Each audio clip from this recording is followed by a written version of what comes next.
We all get very busy at some point in our lives, so it makes sense that we can always crave those moments when we can finally relax and let go of some stress. But what happens when we have too much free time on our hands? I'm sure you've got video games, movies, songs in mind, and also just browsing on your phone. However, some activities can only really hurt us by making us even lazier, and they can only last so long before we get bored. Well, say goodbye to the long, monotone, and predictable day. We're going to be looking at different things that are good for your mind and your body, but most importantly, things that will take you out of your regular routine without compromising your budget. At the end, you're probably going to want to have more free time to try each one of these things. Stay with me all the way to number 1 because I promise it'll give you activities that you haven't tried before. Or maybe one you already have heard of before, but you didn't know they were so easy and accessible for everyone. With all that said and done, let's begin, shall we? In a world where the internet has taken over, information comes to our hands in the blink of an eye. Just a couple of clicks or taps and you'll find answers to most of your questions, answers that will increase your knowledge. However, nothing compares to the experience of coming face to face with the artifacts and pieces of art that have shaped our culture and society. You can gain so much more knowledge and understanding by just looking at them while learning about their background. And on that note, the first idea I have for your days of boredom is a visit to a museum. Whether it's art, history, fashion, science, or even a children's museum, find out what's nearby and go visit. I'm sure you've seen one at some point, and perhaps you even went to one when you were little and your school forced you to go on a field trip.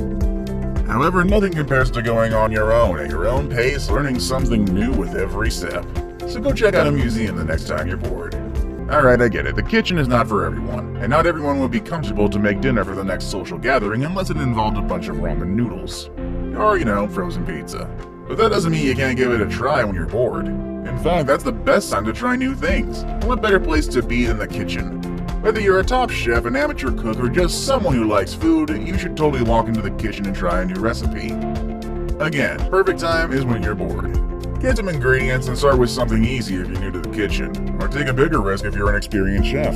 The most important thing is to have fun knowing that no one has to try it if something goes wrong. It's just you and the ingredients. And if all goes well, you'll have a new dish to share next time you have a potluck or a social event.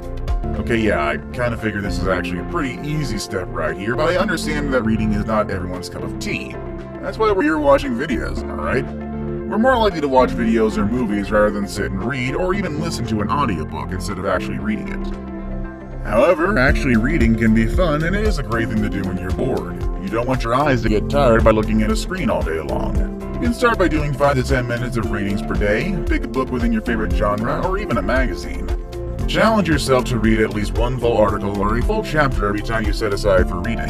You will feel satisfied once you complete it, and trust me, you'll want to come back and read more. Whether it's a full-fledged novel, a comic book, or even a magazine, all of these can take you on numerous adventures. Whatever it is that you read, I'm sure you'll bring new knowledge and ideas into your life. Reading is a habit that is worth cultivating. I'm confident to say that most of us, if not all, have an interest in traveling. There's something so intriguing about seeing new places, meeting new people, and get a new, fresh perspective on the world. Traveling, however, can be an expensive thing to do, especially when we look at the faraway places across the ocean. However, there is one way to immerse in foreign cultures without going far and compromising your budget. It is by learning a new language. Languages can help us connect with people from different backgrounds. More importantly, they can also help us land jobs in the future as we expand our knowledge and the ability to communicate with others. You can use 5 to 10 minutes a day to learn new words and even sentences in a language of your interests. You can get quite fluent if you're constant at it, and you'll be ready to communicate with others once the opportunity to travel comes along. I don't know about you, but it does sound like a very productive activity for most of us. We've come to a point in time in history in which we're so comfortable sitting at home or at any cozy place without doing any physical effort that it can be pretty detrimental to us. I mean, I was supposed to go to the gym today, but I woke up way too late and now I have to do stuff. It's fun being an adult. Most of the things we need to do can be done through the use of technology such as apps or online services. While this kind of lifestyle sounds somehow appealing, it has made a lot of us lazy, and things like going to the gym or even a short walk sound like a burden. However, physical activities are so important to keep a balanced and enjoyable life. With only 10 minutes of walking per day, you can make a difference in your routine. For some, it sounds like a big challenge when you haven't done any exercise for a while, but you should still give it a try. This is especially if you come to a point in which you have nothing else to do. Once you start getting active, you can go sign up for the gym or start a routine at home with some sit-ups, squats, and push-ups to develop different parts of your body. Try it out. Your body deserves it because it's a temple.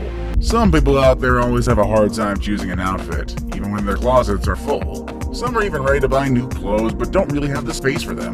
If that's you, then it's time to use your free time for some organizing. Take a look at your clothes and choose as many outfits as you can to put in a donation box or even make some money out of them at the next garage sale. Some people out there could benefit from the things that you don't want. A minimalist lifestyle can help you make quicker decisions in terms of clothing. After all, being stylish is not about how many pieces of clothing you wear, but about how you wear them. So why not start a new lifestyle by getting rid of a little excess? It is so important to take care of the space where we live. Whether it's big or small, it's the place where we come to find rest, but sometimes we spend so much time in it to the point that it gets messy and unpleasant to live in. For that reason, using your free time to do some organizing can be a good idea. And who said you need to spend tons of money to make home improvements? Little things like moving furniture around or getting rid of stuff that you don't use anymore can improve the looks of your current living space. You can even use your time to go on Pinterest and get some ideas of things you can build for your room with materials that you probably have at home. And here is yet another one that is good for your body and mind. Use your free time to go on a hike. Even if you live in the midst of the busiest cities of the world, there's always some sort of trail where you can go for a nice hike. Hiking can help you reduce stress, get you in a better mood, and even lower your blood pressure and cholesterol levels. It has an overall positive impact on your health, and the best part is that you get to enjoy some fresh air and maybe even some nice views of nature. You might have to do a bit of driving to go get on a hiking trail, or perhaps there's one trail right behind your house. You'll never know what's out there if you never venture out of your comfort zone. In a moment in history where obesity, depression, and other problems are affecting society, there are more and more doctors recommending this activity that promises to help your mental and physical health. I have this picture of some hands and glitter. This picture reminds me that we can do pretty much anything whenever we're bored. We don't have to conform to just listening to music and watching movies. We can challenge ourselves to do new things every day, especially when we have so much time on our hands. Now, what is something that you can do that involves glitter in our hands? Are you bored? Well, that's great. It's the perfect time for some arts and crafts then. Bring out your inner artist and become the next Picasso. Well, maybe it'll take a bit of effort to turn you into a successful artist, but that is not relevant. What matters is that you get your hands busy, trying things you hadn't done before. Painting, sculpture, ceramic, the list is literally endless here. Find an art workshop within your neighborhood or get online and find how-to videos to develop a new craft. I am sure there's some sort of art you always wanted to try. It's not about being perfect at it, but it's about learning new things and even making mistakes without worrying what others might say.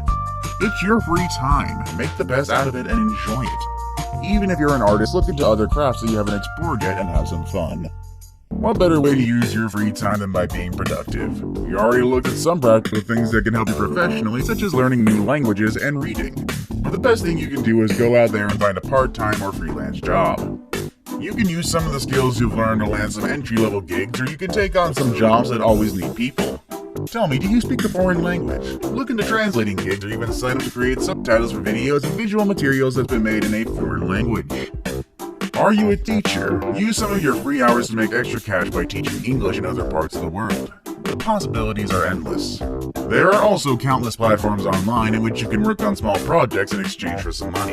You can also use your free time to work on your resume and empower yourself to one day land the job of your dreams. And for the vocally talented, why not try your hand at voice acting? There are several sites that you can use just for fun, or you can even get really good at it and get paid for it. You can even become a narrator for audiobooks for Audible. It may be kind of a steep climb, but it's certainly a fun one. Of course, as I've stated before, it's your free time, so you don't want to overburn yourself with more work. But if you have too much time on your hands, getting productive and making some money while at it might be the best way to step away from boredom. Are you ready to try any of these things? Which one would you try first? What do you like to do when you get bored? Let us know in the comment section below. We look forward to read what you think. With all that said and done, that's our video for today, folks. I hope you enjoyed it. I will see you all next time. Later, everybody.